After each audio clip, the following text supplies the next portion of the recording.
What's going on, everyone? Jeremy here from the cornering, and I realize that Supergirl isn't for me. Hey. Sorry about that, sir. Can you believe it? A female hero. Nice for my daughter to have someone like that to look up to. Yeah, real nice. I understand that the show was not created with my interests in mind. I want to work for a cool, powerful, kick-ass woman instead of a bunch of angry old white men. Now, the number of people that are enjoying the show seems to go down every week, so I'm not sure who they're making the show for, but I have a theory. Supergirl is what happens when you create a television show to impress Twitter. Well, obviously you're more of an ally than I thought. Ha! Gay! It's the exact same as Batwoman. Now, Supergirl is due to come back, I think, next week or the following week.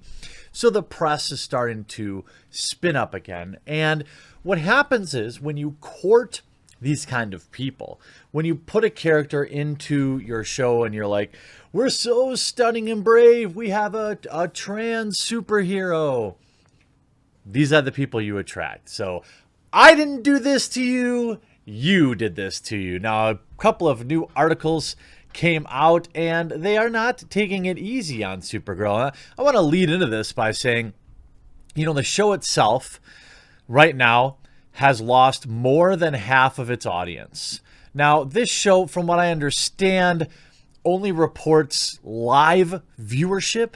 However, this is relative, right? You have lost more than half, or roughly half of your entire viewership base. And now it's season 5, and I suppose you could argue that Batwoman is the same, you know, heading down and down. We look at the audience here. They had a new episode on the 23rd. Both shows have been on a break. 800,000. They've lost over 1 million fans. Over 1 million fans lost for Batwoman. Supergirl, over almost half. And this is why. Nobody wants to read these kind of articles. Nobody. They like to retweet them on Twitter, but they aren't going to enjoy reading this article. And when these articles are being written about a low-budget superhero show, it's just not worth it. Supergirl, Kara's new love interest, is predictable but problematic. As a show, Supergirl has mastered many things across this 100-episode run. Yes, that thing you're looking for is actually titled cringe. She's not strong enough. Why? Because she's just a girl? But there's one particular piece of its genre that still hasn't managed to nail down: the primary love interest. Unlike other shows, in the Arrowverse, Supergirl has yet to find a lead romantic partner who can last more than a season. I wonder why. It must have something to do in common with your viewers.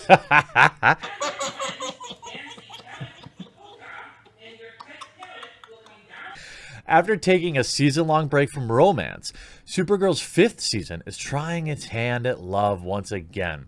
This time with the new character William Day. So far, however, this new endeavor doesn't appear to be faring any better than the last. And due to the show's reliance on outdated, problematic tropes, the predictable coupling may not last any longer than the show's previous attempts. Now, I wonder why. I wonder why the writers are afraid to explore romantic relationship when their entire audience is full of rabid, desperate to be offended, 7-cat, 8-person studio apartment living weirdos. How dare you? Stop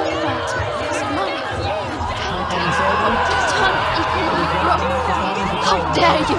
William Day begins working at Catco as a journalist alongside Kara, and the beginning of the season, and quickly established himself as a condescending, toxic sycophant who seeks to undermine her at every turn.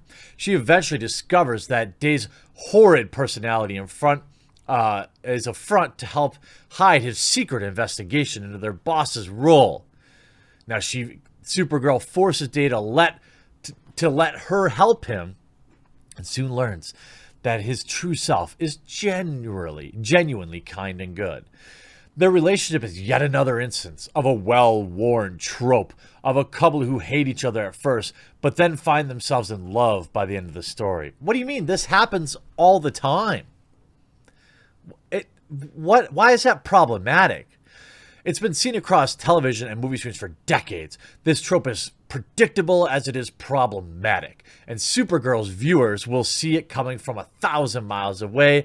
They've seen it over and over again. Well, that's because these are the people that you've courted. The trope promotes relationships that are at their core toxic and built on deceit, insults, and the thrill of near constant conflict. Yeah, there's no such thing as sexual tension, says all of the inter-office romances ever. Real relationships built upon these things always end up poisoned by their toxic roots and prove unhealthy for everyone involved, based on no evidence, as I'm sure this person is perpetually unhappy. But stories rely on that trope, encourage them anyway.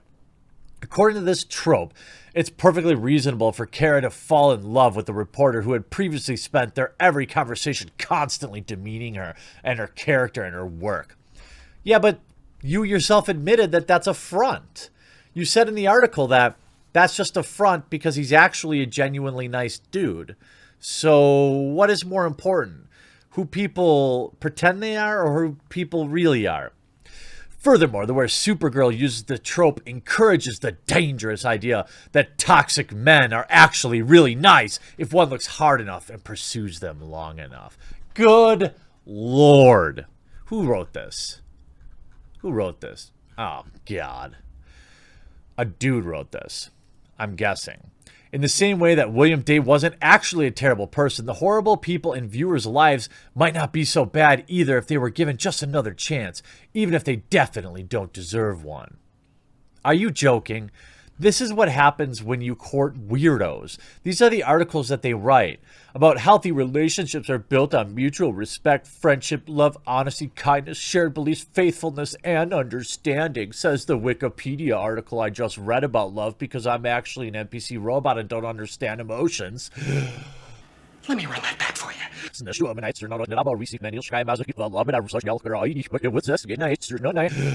Wikipedia article I just read about love because I'm actually an NPC robot and don't understand emotions. Damn, I'm good! Can you feel that? Ugh. Each member of the couple bounces. You're writing this like you're reading a book. You're trying to understand. You really do sound like an AI bot. Look, real relationships in the real world are complex and messy. They always are.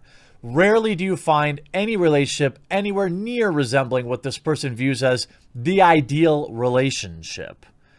But that's not all. They're getting attacked again. I mean, well, I'm sorry. The reaction is to virtue signal. Deeper. Supergirl tackles a transphobic villain in Dreamer-centric episode. Now, if you don't know who Dreamer is, she's a trans superhero. Congratulations, stunning and brave.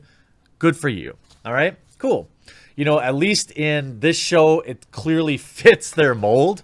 You know, I wouldn't say that this is out of the normal for Supergirl writers. This is something that they're always pursuing. They want to represent everybody, which isn't necessarily a bad thing.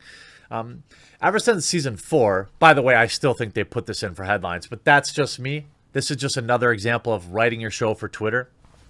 Ever since season 4, Nicole Maines has portrayed Nina Nal, the superhero dreamer on Supergirl, the first transgender superhero on television. An upcoming episode has her taking center stage. The CW released the official synopsis for season 5's 15th episode, titled Reality Bites, with Dreamer stepping up after her roommate is attacked by a villain stalking Nia due to the superhero being transgender. Who does this appeal to? This is not even a reasonable plot. Who is this person and why? I'm cool with, I'm a super evil villain and I'm cool with superheroes, but not trans ones. With Supergirl and her ex-boyfriend Brainiac following her lead, Dreamer sets out to stop him while Alex Danvers and a bunch of other people go on a unique rescue mission. And this is the articles that you get. This is what you want, right? This is what you're baiting for. Supergirl to feature transphobic villain in an upcoming episode. Stunning and brave. And all these articles are spun up by a tiny little synopsis. The CW's official synopsis reads, Dreamer steps up to protect her community after her roommate is viciously attacked. Nia's roommate, Yvette, guest star Roxy Wood, is attacked by a man going after Dreamer because he doesn't like that Dreamer is transgender and wants her to quit being a superhero. What? I can't wait. I'm actually going to watch this episode because it's going to be so fantastically cringe that I have to consume this. I have to consume it. You know, like sometimes you just see like those gross food eating contests and I'm just like, you're kind of like, This is one of those things where like, it's like 1,000-year-old egg or what, that really smelly fish. Is it lutefisk? I'm not sure.